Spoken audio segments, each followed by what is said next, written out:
Donald Trump tried to enrich himself as much as possible while he was serving as president of the United States. And according to a new report, he didn't really do a good job of that.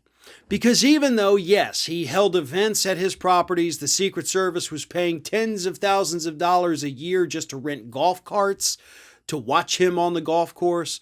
They were renting rooms at Mar-a-Lago. Foreign officials were staying in his hotels. All of that, all because he was president.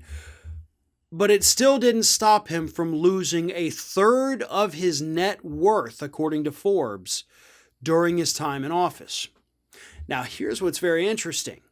Forbes also pointed out that if the man had divested before he took office, if he had divested all of his holdings, he would be more than $1 billion richer today than he currently is. So his greed, his unfettered, uncontrolled love of money and greed cost him over $1 billion over the past 4 years. Here's the way they explain it.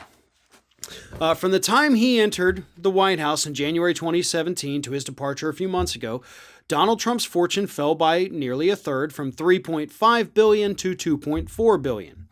If he had sold everything on day one, paid the maximum capital gains taxes on the sales, then put the proceeds into a conflict-free fund tracking the S&P 500, Trump would have ended his presidency an estimated $1.6 billion richer than he is today.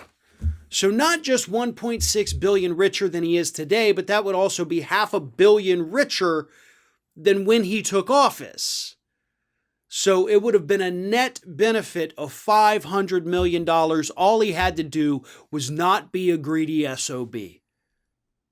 He thought he was making the right investment. And that kind of shows you how bad this guy really is at business. Because after all, this was a business decision. It should have been a legal decision that he had no choice in the matter, but, that's a conversation we've actually had on many other days. But anyway, he said, do I divest? Do I hold it? Now, if I hold it, I can control it. And if I can control it, I can steer it. And I can steer other things towards it.